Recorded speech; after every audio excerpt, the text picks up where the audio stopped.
Včera jsem viděla film Šedá zóna poprvé od Daniely a byl to pro mě, říkala jsem si po té projekci, říkám si to celý dnešek, že to byl asi jeden z nejsilnějších filmů, který jsem kdy v životě viděla. A to proto, že Daniela byla ochotná se jako natolik odhalit svoji zranitelnost, křehkost, hrozný pocity, které se týkají situace, o které budeme mluvit. Ale zároveň ani na sekundu jsem neměla pocit, že je obětí. Já jsem vždycky pocit, že tam prostě se bez toho brečet. Prostě silná ženská, která se nedá. Scénar toho filmu bol napísaný na základe príbehov mnohých žien. Ja by som sa vlastne do tej síly nemala ani odvahu postaviť, keby som nevedela, že sa týka takej obrovskej skupiny ľudí, ktorých to ovplyvňuje. Na Slovensku je 5,2% detí v populačnom ročníku, ktoré sú s nejakým znevýhodnením. A keď tomu pripočítame rodičov, súrodencov a tak ďalej, možno širšiu rodinu, tak môže to byť aj, že milión ľudí, hej, a proste 1/5 Slovenska, čo je obrovské číslo. Jak som ja vhúpla do tej témy, tak sme sa aj s tými mojimi spolutvorcami, tak sme sa stali vlastne svedkami akože obrovského fenoménu, nejakého hrozne ťažkého, by som povedala, že neúnosného údelu.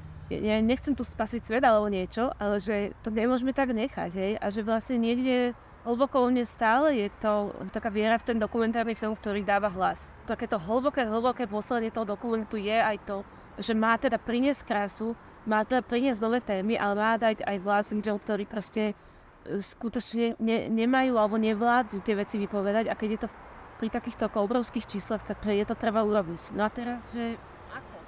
Ty šílený ráně, když se dozvěděla v 24. týdnu těhotenství, že se děti musí prostě přijít na svět, tak to přirovnáváš k autonehodě. A pak se teda v určitý fázi rozhodla, že o tom vyrobíš film, proto abys mohla dát hlas všem ženám a dětem, a rodinám, který mají takové zkušenosti, jako máš ty a tvoje děti, tvoje dítě, tvoje rodina.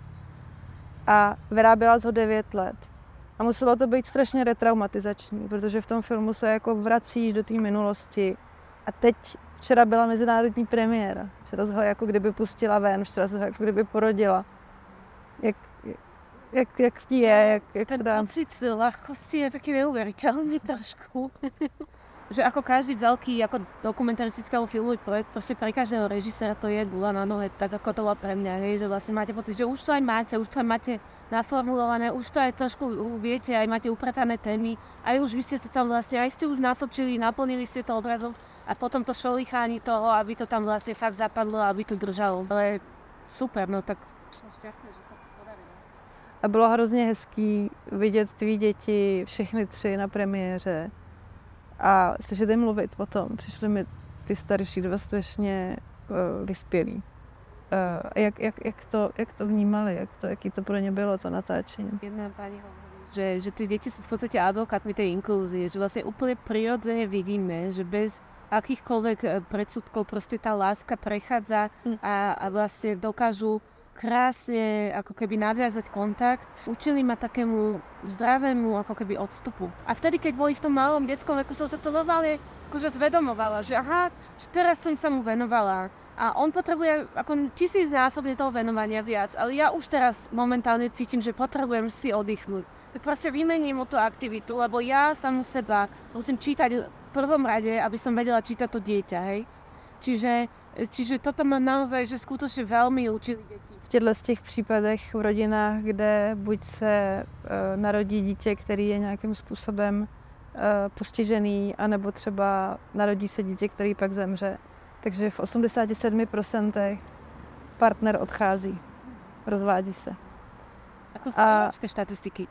To nie sú len Slovensko. Hej, že proste toto sa deje.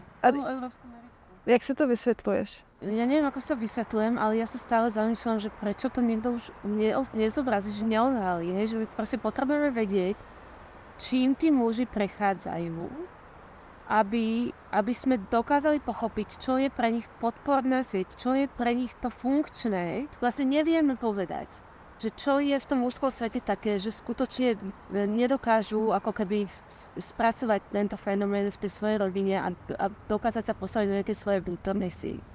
Týmto filmom sa stretávam s reakciami, že proste tie ženy sa tam vidia, že prídu za mnou a že presne tak som to cítila, hej, že je to ako popísané presne. Čo ma ako teší, že mám pocit ako za to zúčinenie, že áno, trafili sme, že toto bol ten cieľ, ten zmysel toho, hej, stretnúť tú maminku v tom kine a proste mám pocit, že niekto ma vidí, som videná, ne, som prehliadaná, proste mám hlas. A toto by som si strašne želala, aby sa stalo ako keby mužom. My sme tú vlnovku tej únosnosti sa snažili naplniť ako keby momentami radosti, ktoré v tej rodine samozrejme sú. A ako mama dieťaťa môžem potvrdiť, že aj to tam máme a že to tam vidíme a dúfame, že ten film prináša niečo krásne a nádejné a také lásky plné a nie len proste životné katastrofy a otrasy.